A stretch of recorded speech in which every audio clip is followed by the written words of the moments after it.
Salam əziz kanal izləyiciləri, salamlayıram hər birinizi. Bu günlərim sizinlə Abdullah Şaiqin Ana-bacı əsərini keçirik. 9-cu sinif Azərbaycan ədəbiyyatı dərsliyindən Abdullah Şaiq Ana-bacı əsəri. Çox gözəl hekayədir. Həyatdan qaynaqlanıb, həyatdan alınmış bir əsərdir. Olmuş hadisələr əsasında yazılmış bir əsərdir. Yəni bu əsəri istəyərdim ki, maraqla oxuyasınız və Abdullah Şaiq haqqında da internetdən girin. Yaradıcılığı haqqında geniş məlumatlar əldə eləyin. Abdullah Şaiq uşaq yazıcısı olubdu və çox gözəl də əsərləri var. Əsərləri yığcamdır və insan ruhuna toxunaqlı olan əsərlərdir. Gəlin ilk öncə deməli, burada bizə verilən sualları cavablandıraq. Mən əsəri sizin üçün hissə-hissə oxuyacağam. Birinci hissəni oxuyub suallarını cavablandıracağım. Deməli, burada isə bizə suallar veribdir. Yada salın. Gəlin yada salaq və sualları cavablandıraq. Şərəf və ləyaqətini uca tutan hansı ədəbi qəhrəmanlarla tanışsınız? Onların hansı davranış və əməlləri sizin üçün daha dəyərlidir? Şərəf və ləyaqətini uca tutan hansı ədəbi qəhrəmanları tanıyırıq? Baxağın, ədəbiyyatımızda belə qəhrəmanlarımız təbii ki, çoxdur. Koroğlunu keçmişik, düzdürmü? Koroğlu öz şərəf və ləyaqətini uca tutan bir insan idi. Koroğlunu götürə bilərik. Koroğlunun dəlillərindən Dəmirçioğlunu götürə bilərik. Koroğlunun oğlu Eyvazı götürə bilərik. Daha sonra Nigar xanımın özünü götürə bilərik. Şərəf və ləyaqətini uca tutan bir qadın idi, bir əsər qəhrəmanı idi. Onu götürə bilərik. Koroğludan bu qədər dediyimiz bəsdir. Daha sonra götürə bilərik. Səməd Vurğunun Vaqif əsərində Vaqifi götürə bilərik. Sonra Vaqifin oğlu Əli bəyi götürə bilərik. Yəni bunları götür. Amma şərəf və ləyaqəti alçaq olan orada Şah Qacar var idi. Yadınızda qalsın. Şərəf və ləyaqətini uca tutulanlardan dedik ki, Vaqif əsərində Vaqifin oğlu idi, Vaqif idi, Vidadi idi. Şərəf və ləyaqəti hər şeydən üstün tuturdular. Daha sonra deyə bilərik, Oqtay Eloğlu əsərində Oqtay Eloğlu öz şərəf və ləyaqətini uca tutur. Sonra yəni bu bir sıra bu kimi deməli əsərlərimiz var. Təzə keçmisiniz. Hüseyn Cavidin deməli Ana əsəri var idi. Yadınızdadır, mənzum hekayə Ana. Orada deməli mənzum dramda görürük ki, Səlma ana deməli öz şərəf və ləyaqətini uca tutur. Yəni öz deməli mənliyini yüksək tutan bir qadın idi. Xalq adət ənənələrinə yəni üstünlük verən bir qadın idi. Yəni bu kimi qəhrəmanlarımızı tanıyırıq ki və onları saydıqca da deməli bu qəhrəmanları saydıqca qurtarmaz. Ədəbiyyatımızda belə qəhrəmanlarımız çoxdur. Onların hansı davranış və əməlləri sizin üçün daha dəyərlidir? Səlma ana da elə adət-ənənələrimizə verdiyi dəyərlər idi, düzgünlük idi, verdiyi sözü tutması idi. Yəni sözünə görürsüz xəyanət eləmir.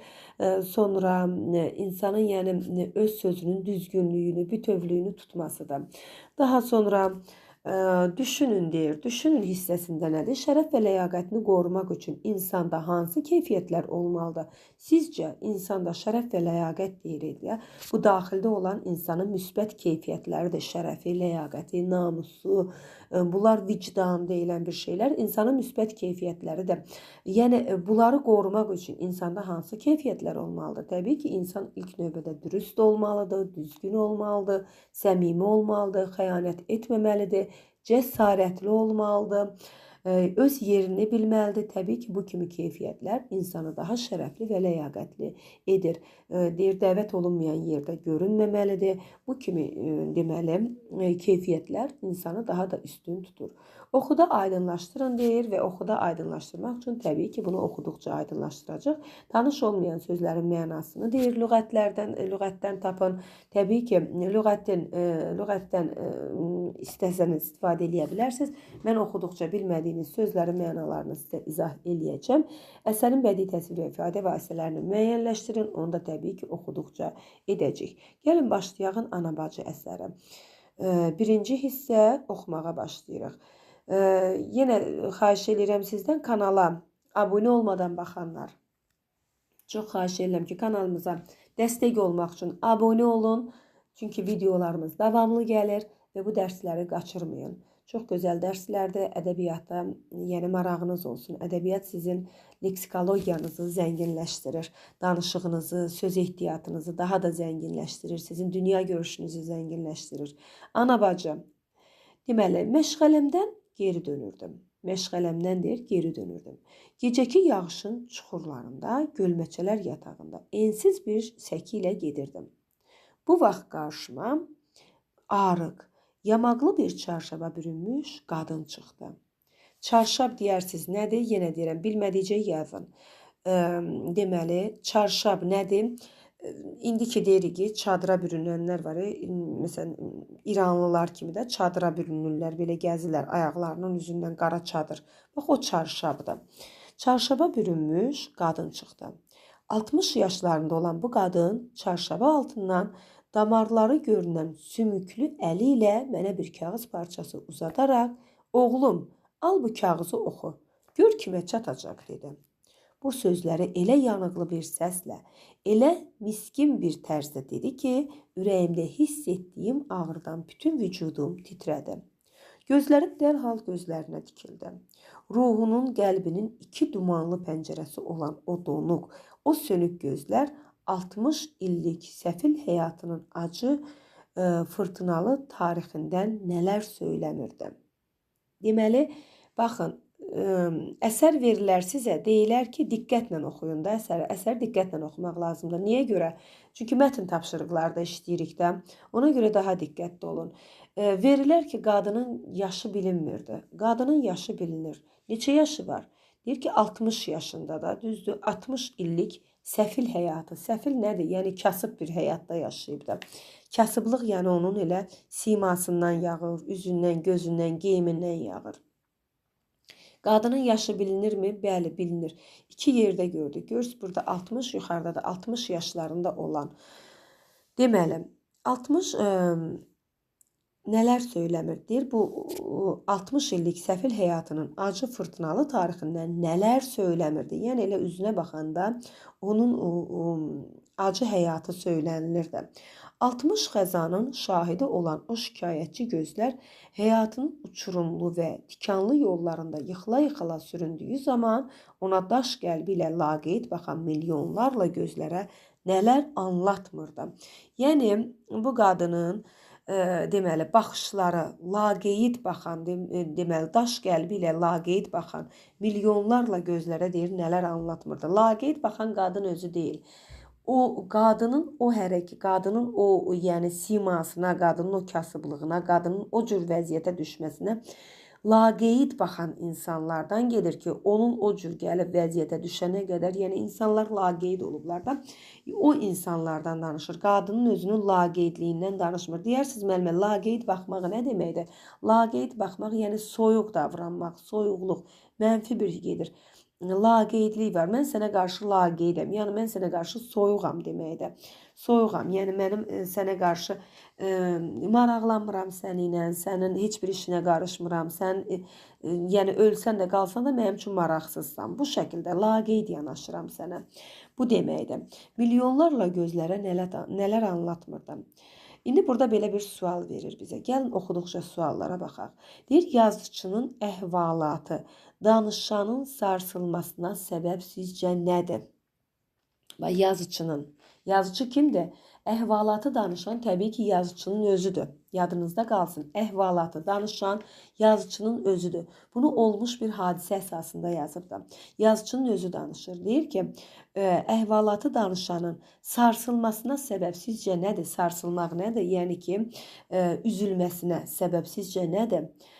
Əsas səbəb təbii ki, qadının ağır həyat hekayəsi, çəkdiyi istirablardır, qadının o görünüşüdür, deməli, onun dərdli, kasıb həyatı, ümidsiz halı yazıcını təbii ki, sarsıdır. Bu sualımızın cavabıdır demək olar.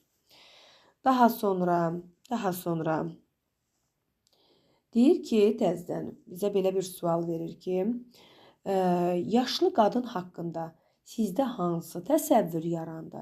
Yaşlı qadın, təbii ki, oxuduq necə yarandı? Yaşlı qadın kasıb yaşasa da, dərdi çox, böyük olsa da, amma yenə də ümidini itirməmiş bir ana təsiri bağışlayır burada. O çarəsiz vəziyyətdə olsa da, övladı üçün deməli quş kimi çırpınan, istirab içində yaşayan bir qadın təsiri bağışlayır. Niyə görə? Çünki görürük ki, ana gətirir, deyir ki, oğlum, al bu kağızı oxu gör. Bu kağız kimə çatacaq? Görürsüz burada yəni onun deməli bir ümid var da, yenə də ümidini itirmir. Ümidini itirmir ki, bu kağızı oxuyub kimə çatacağını bildirəcəyinə görə ümidi itməyib ananın. Ona görə də yaşlı qadının kasıb yaşasa da, dərdi çox olsa da, amma hələ də ümidini itirməmiş bir təsir bağışlayır. Daha sonra mənə uzatmış olduğu özü oxumağa davam eləyirik. Mənə uzatmış olduğu özü qədər solğun sarı kağız parçasını alıb oxudum. Görürsüz, bax, özü qədər solğun sarı kağız parçası. Bayaq bizdən nə istəmişdi? Bədii təsvir vasitəsi, düzdürmü? Baxın, burada da özü qədər solğun sarı kağız parçası. Burada bir nə var? Təşbih var, təşbih. Oxudum. Ata-baba, qulu oğlu, 6 baş ailə sahibidir. Deməli, oxuyur. Nə oxuyur bu? Oxuyur ki, ata-bala qulu oğlu, ata-bala deyir, qulu oğlu 6 baş ailə sahibidir. Kağızda yalnız bu cümlə yazılmışdır. Kağızı ona uzadaraq, nənə, ata-baba kimdir? Deyə soruşdum. Qadın üzümə dik baxaraq, mənim oğlumdur, dedi. Bir də bu dəfəki səsində bir dirilik, bir ümid səsi vardı. Siması indi başqa bir rəng, başqa bir şəkil almışdı. Yenə birdən-birə əvvəlki tərzdə bu kimə çatacaq? Sən onu oxu, dedim. Nənə, o xüsusda bir şey yazılmamışdır, dedim. Qadının qolları ümidsiz bir halda yanına düşdü. Allahu Ekber. Deməli, Allahu Ekber. Qadın artıq yenə çarəsizləşir. Bir həftədir ki, bu kağızı yazdırıb başa çıxarda bilmirəm, deyə üzü bulud kimi qaraldı. Ruhunu sızıldadan həzin çırpıntılarla, qəlbini inildədən dərin yaralarla tərcüman olmayan bu kağız parçasına 2 barmağı arasında sıxaraq çaşqın bir halda. Bəs mən nə edim deyə yavaşcadan pıçıldadı.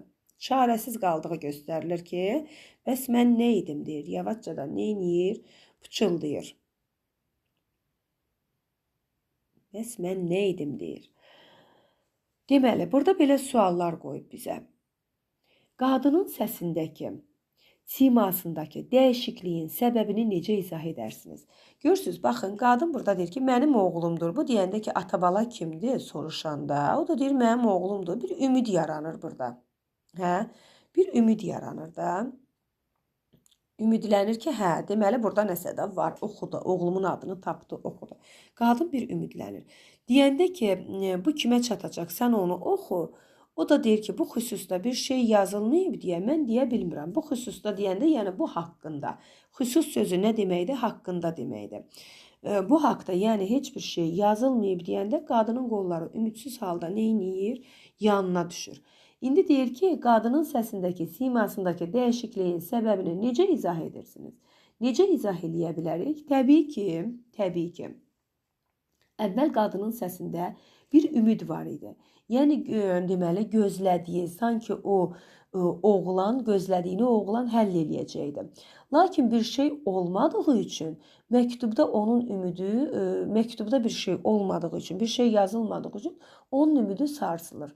Yəni, onun səsindəki, simasındakı dəyişikliyin səbəbi onun ümidlərinin boşa çıxması və gözlədiyi cavabı kağızda tapmaması ilə izah edə bilərik ki, yəni o gözlədiyi cavabı kağızda tapa bilməməsi ilə izah eləyə bilərik. Əvvəlcə ümidlənir, sonra isə ümidi qırılır. Ona görə də onun səsində bir o dəyişiklik hiss olunur. Daha sonra belə bir sual verir bizə ki, ruhunu sızıldadan həzin çırpıntılara, qəlbini inildədən dərin yaralara, tərcüman olmayan kağız parçası ifadəsini necə başa düşürsünüz? Təbii ki, İnsanın içindəki dərd və yaralar o qədər dərin olur ki, heç bir yazı onları tam ifadə edə bilmir.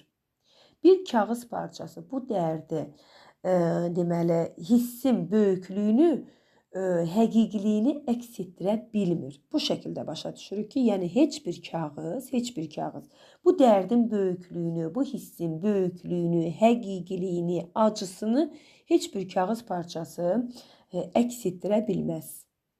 Anladıq? Bu şəkildə başa düşürük. Daha sonra şükür.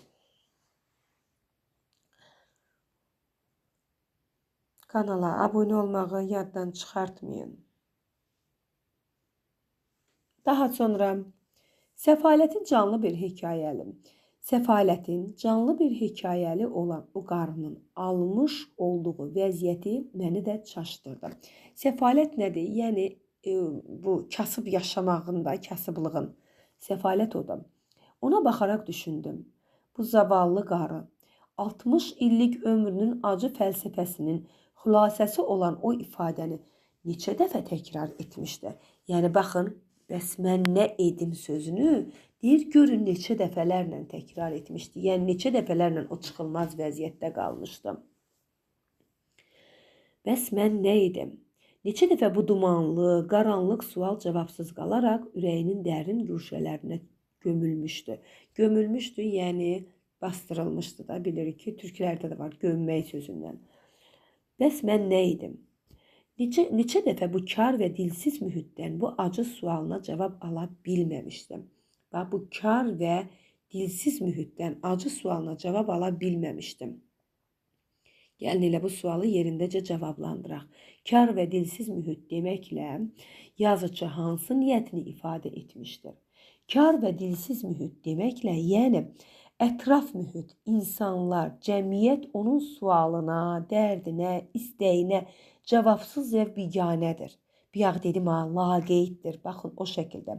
Yəni yazıcı bu ifadə ilə insanın dərdini eşitməyən, onun dərdini eşitsə də biganə və lal bir cəmiyyət, biganə qalan lal bir cəmiyyətin deməli nəzərdə tutur ki, lal bir cəmiyyətdir. Onun dərdini eşitsələr də lal olurlar, cavablandırmırlar, biganə yanaşırlar ona. Onu nəzərdə tutur ki, yəni cəmiyyət qadına biganə yanaşır.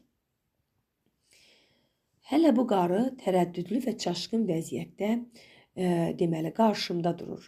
Həyatın qorxunc ildırımları ilə alt-üst olan arzuları kimi ölgün, boynu bükük kağızına baxırdım. Nənəcan dedim. Nənəcan müraciət eləyir. Dedim, gəl bizə gedək, sənə istədiyin kağızı yazaram. Bərabər evə gəldik. Oturdu, ailə üzvləri ilə tanış oldu. Anamla dərdləşdi. Ta uşaqlıqdan bəri onu ağır yumruqları ilə əzən dərdlərini, fəlakətlərini bir-bir danışdı. Sonra dərindən içini çəkərək, oğlum, mən deyim, sən yaz dedim. Mənim oğlum vağzalda qulluq eləyir. Əlləri ilə uzaqları göstərərək, yəni vağzalı göstərərək, orada bir məktəb var. Orada oxuyur. Yaz ki, mənim oğlumun heç kəsi yoxdur.